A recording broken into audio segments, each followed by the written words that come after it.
But we're talking old school Muppets. Like, for example, if you don't mind, like, there's a few characters I would like to, just for your viewers. Yeah, but, well, one second first. I want to stay on there for just a minute, because, okay, I saw Muppet Show reruns on Nickelodeon when I was a kid. Okay, there you go. go. A lot. Yeah. I saw the movies quite a bit. They were on TV all the time, and we had Muppet Babies in the late '80s. Mm-hmm. I'm just saying, like good Muppet stuff was around. Yeah. Muppet Babies won a lot of awards. It was a good show. Well, they did, but I think what they really mean, because at that point they were in syndication, save for the Muppet Babies. Right, but I'm just saying that statement made it sound like if you were 26 or younger, you didn't even hear about the Muppets. I had a tough time buying it. Well, I mean, just like, because they weren't in the spotlight as much sure. as they were. Like, the 80s was huge. Well, and especially late 70s, Yeah.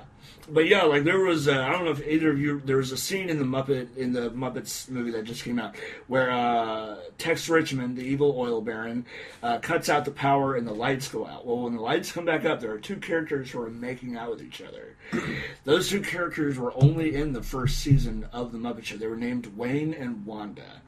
Oh, yeah, I remember that, yeah. Every time they started an act together, either a monster would eat them, the props would fall on them, something terrible would happen. So Kermit fired them after the first season. I remember that. And then, of course, there was Uncle Deadly, who was a villain in this movie, had been seen also since the third season. Yeah, they're the Chevy Chase of the Muppet Show. And that was pretty cool that they even brought him back. I was surprised. Well, and I got a chance to interview Matt Vogel. Like I said, he was really? a puppeteer who did several of the characters, and he did Uncle Deadly. He did great as Uncle Deadly. And he, told me, when you have to take on these voices, it takes a long time. You really, because Jerry Nelson, of all the puppeteers from the 70s and 80s, had the most range of the other puppeteers. Like, he could really deep and then really soft, like Robin the Frog. And so when you take on somebody like that, you really got to concentrate. That's what I'm saying. I liked your point about like certain characters like Rolf. They're still trying to learn how to do these characters. You know. So and you get the really, really distinctive voices have got to be super hard to do. That's true. And he's getting close. And I will say this about Bill Beretta, who does Rolf. He does Pepe the Prawn. He does Swedish Chef now, Dr. Teeth. And Swedish Chef sounds fine. Swedish Chef sounds amazing. I literally can't. He sounds perfect. I can't tell the difference. Yeah. And I will say this about Bill Beretta. I love all the puppeteers, but I will say this about Bill is that he is the most fierce. Like Frank Oz fierce. Like he's really good at improv, really good at upstaging. He just puts it all in, and I have a lot of appreciation for him, as well as the other performers as well. But he's an interesting person to watch if you know who you're looking for, of course. But yeah. So yeah, I will say there was. We just got schooled on some stuff right here. Well, I was going to say there were a couple things from the movie I didn't like. For example, most of the songs, if you notice, were done by humans, and not Muppets. That's true. Although I was just happy that the music was good. I mean, you like the music? I thought most of it was good.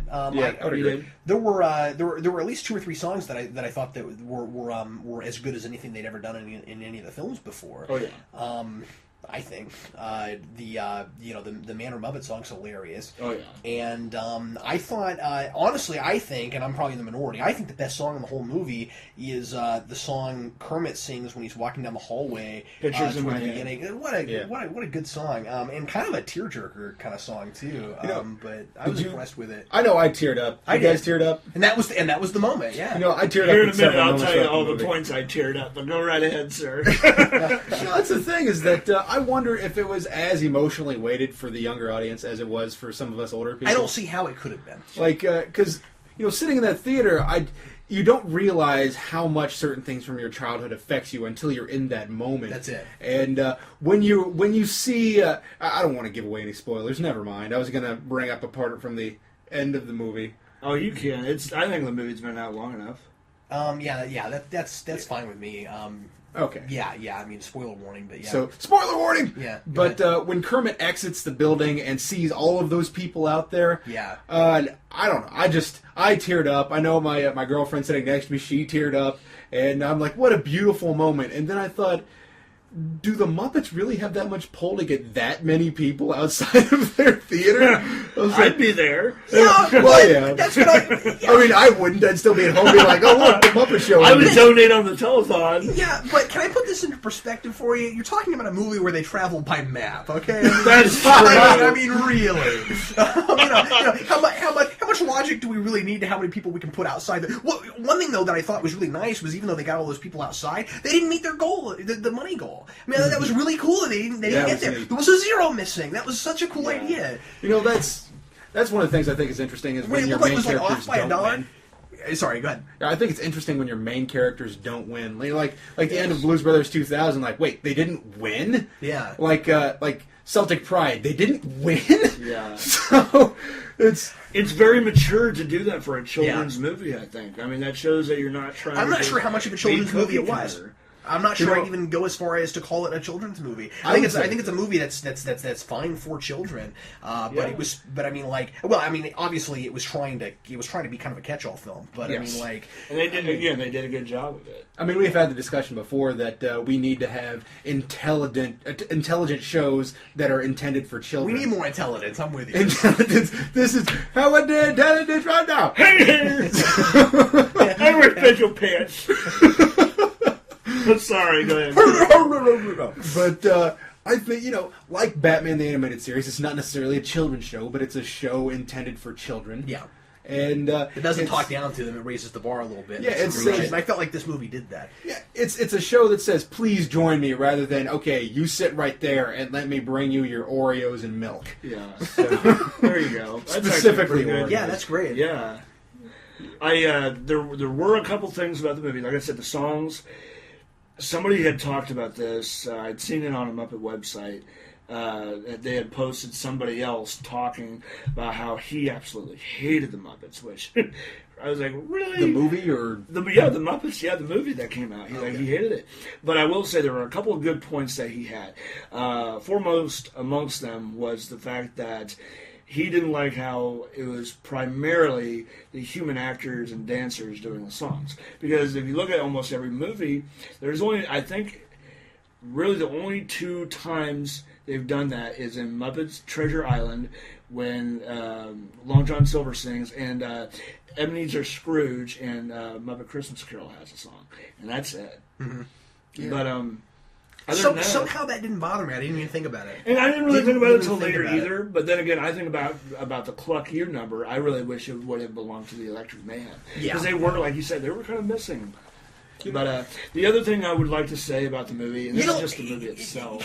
Hold on, I just thought of something. I can think of a potentially decent rebuttal for that, which I could kind of see the logic of not having the Muppets really do a lot of singing until they're putting the show back on, and that may be what they were thinking. I don't know. That's true. You know what I mean? Because the thing about it is, okay, you're talking the big numbers with a whole lot of people. The whole movie is about trying to get everybody back together, and it takes a while before they're all together again. So you really think about it. If we were going to have very many songs, you've got to put the songs in with the story you're telling, okay? And the story you're telling has almost no Muppets together until halfway through the movie. So how would you do that?